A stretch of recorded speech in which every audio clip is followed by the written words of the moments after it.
It is always when you least expect it. I wish I could have my face cam right now, but I just rolled out of bed and Lego Star Wars Summer 2020 set pictures, guys. Now you can stop asking me when they are coming because that day is today. And honestly, there are some real genuine surprises in here. Some things that aren't so much surprises. So let's start out with set number 75280, the 501st Battle Pack. Can you guys believe it? Lego made a 501st Battle Pack. Oh wait, that was revealed a couple months ago. That being said, we actually do have some new images of it that give us a better insight into what the set is. I know I'm holding back on some of the more exciting stuff, but this is kind of interesting. I think you guys should see this. The box art looks wonderful. They have an AHSOKA trooper on the top right of the box art, which we'll get to in a moment. We already know plenty about the 501st Battle Pack, but I think one thing that we didn't know about this set that you can see in these new pictures is that one of the 501st troopers has a new styled weapon. I don't think it's a new mold. I think they've just put a piece over the weapon, but it is really neat looking, and at first I thought they had actually done it and made a new weapon,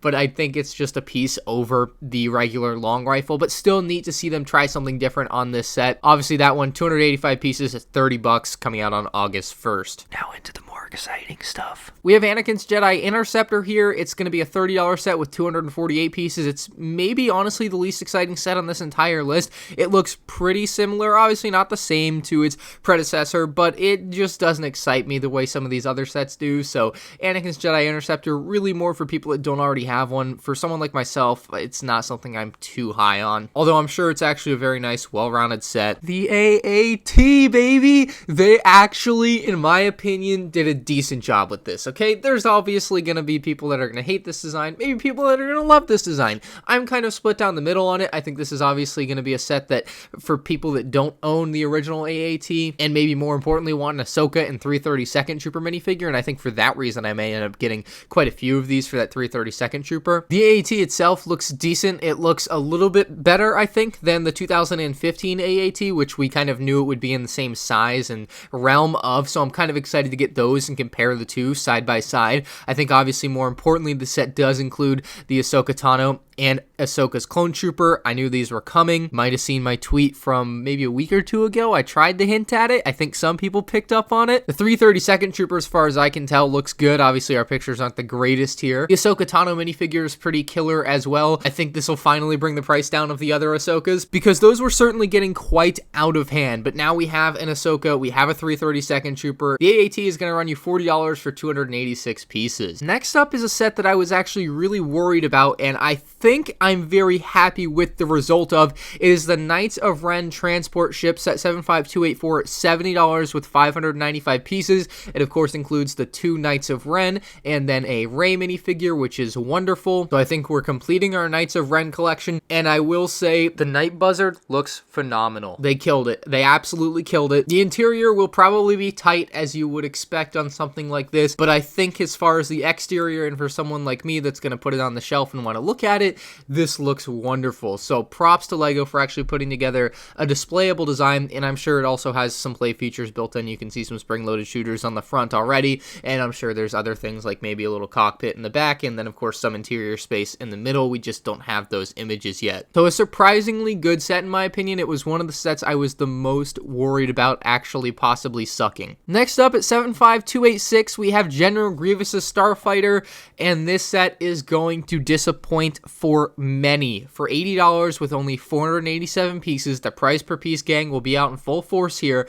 But on top of that, despite the rumors of an orange clone, maybe a Phase 2 Cody, maybe even a Magna Guard, which is honestly where I was leaning with this set because it looked like a little bit of purple. It did. Turns out it's an airborne trooper. I found that out when I found out about the 332nd Trooper and the AAT, and I felt like breaking the good news, so I just kind of let that one be. And yeah, it's kind of unfortunate. We've had the airborne trooper before, Grievous and Obi-Wan we've all had before, which isn't a bad combo for the Grievous Starfighter as a set, but as a set that you would want to see something new out of. It's unfortunate that a Phase 2 Cody couldn't be brought into the mix because it just feels like it would have fit so well. Now, there was a lot of demand for it with the gunship gang and everything, so there is a potential we could see it in 2021 and beyond. I don't think Lego is blind to that, but for now, Phase 2 Cody waits. As far as the actual Grievous Starfighter, it looks like they have changed up the design a little since the previous version. The way you open the side panel on the set is different, which I actually like. Overall, looks good. I'm sure it's a well-rounded set, but in my opinion, it is undoubtedly going to come in overpriced at $80. We already know plenty about set number 75288. It's the AT-AT, $160, 1,267 pieces. Beautiful looking set, maybe a little on the high side for price. That is yet to be seen as far as us actually having the set in hand, but I think it's quite nice. And the 75291. And there is another set actually. There's another set that we knew nothing about coming, just to keep you guys hooked. But the 75291 mystery set, the $100 MDP 775 piece set that we have been talking about for months now on the channel. It all comes down to this, and I had to do a double take when I saw this. It's set number 75291, Death Star Final Duel re-release. Now, this, and I think I'm going to do a whole separate video on this.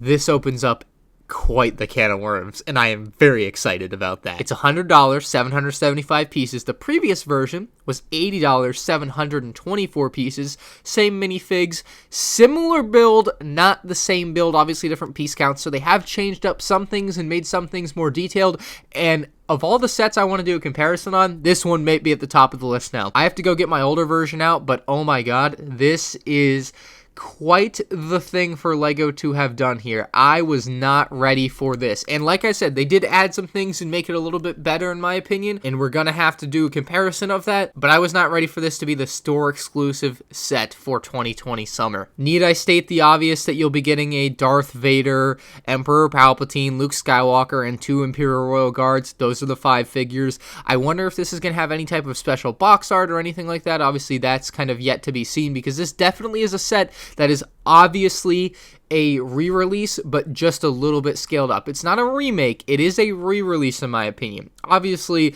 they've made some changes, but this is more going for people that really missed that first model. It's not attracting the market of people that maybe want both, because there is no reason to have both, because they are literally the same set. Much like the 2016 Death Star re-release, if that makes sense. So they've updated the figures, they've updated the build a little bit, not so noticeably, but it is noticeable actually, more so than the 2016 Death Star in my opinion. But wow, I was not ready for this at all, guys. Let me know what you think about that one, because that is a shocker to me. Set 75292 is the $130 Razor Crest, 1,023 pieces, comes out September 1st. Order it with my Amazon affiliate link down below, maybe. But the final set, set number 75293 here, was not ready for this one, knew nothing about this ahead of time, is the Resistance ITS Transport, and this one is going to disappoint on a couple levels. I don't know the price of it, I don't know the piece count. We can assume maybe around 1,000 pieces, maybe $110, something in that range, and it looks fine. I'm going to cut in here and give you some correct information. Huge shout out to Joseph on Twitter who DM'd me this. He says that the R2 unit is based on the Rise of Resistance at Galaxy's Edge in Orlando and California, so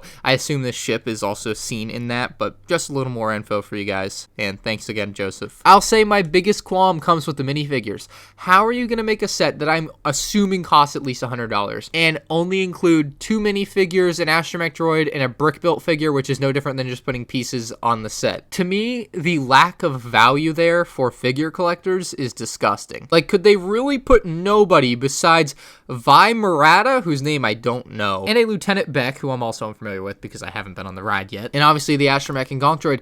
The figures on these expensive LEGO Star Wars sets, or the lack thereof more importantly, has become a ridiculous trend. There used to be in a $60 set, the X-Wing from 2006, like 6 minifigures. Now you're lucky if you get 6 minifigures in a $120 set, $150 set. You know, it's getting insane. I wish LEGO would be putting multiple more figures in sets like this especially. This is maybe the most outrageous example I have seen to date. So while I think the set's interesting and I'm glad it's a surprise, I don't really know much about it. I find the lack of minifigures disturbing. So let me know what you think about that one below. I'm excited about it. It looks like a neat set. It's something different, something we weren't expecting, which is always great. But again, the lack of minifigures kind of takes away from that to me. You've obviously seen brick sketches pictures, which should be coming out within the next couple months for everybody at $20 a piece. That is the actual price of those things, unfortunately, which is overpriced. We're also going to be getting a larger LEGO Star Wars mosaic at somewhere around maybe like $100, and it's supposed to be Darth Vader, unfortunately not Darth Maul, who is definitely the superior Star Wars character. And then we also have the Mandalorian and Baby Yoda brickheads $20 set coming out on August 1st with the rest of these sets other than the Razor Crest. Plus we have a strong rumor that we'll be getting the child in a buildable character form, which I am stoked to see. I think that's going to be an amazing set and sell like hotcakes. course. And then the only other known 2020 set is going to be the UCS set 75290, and we know nothing about it. Oh, the advent calendar. Let's go over the advent calendar real quick while we're at it. We have Vader's castle. We have, more importantly, a droid command ship. First time we've ever seen a droid command ship in a LEGO Star Wars set. It looks like we have a battle droid with a special snow print on his head, which is awesome. A Sith trooper, Luke Skywalker. You know, we talked about this stuff. Of course, Poe and Darth Vader with their Christmas sweaters on is wonderful. A pit droid for the first time in a long time. We should have got that in the 20th anniversary Anakin's pod racer, to be fair. And then maybe the best mini build I've seen in a while, Darth Vader's castle, and then Darth Vader's little TIE fighter flying around. That's really cool. So that is all of the LEGO Star Wars Summer 2020 set pictures as of now. Pretty crazy that we got them today. I was not expecting it. Let me know what you guys think about all this down below. There is a lot to talk about, and I am pretty damn excited for August 1st to come around because I'll be picking all these up, of course. So if you guys enjoyed the video, hit that like button. If you're new to the channel, subscribe. Of course, I keep you guys up to date on the latest LEGO Star Wars news. And hey, my rumors were true, as they always seem to be. Another great year of rumoring for me. Thank you for watching. I'll see you guys next one. Peace out.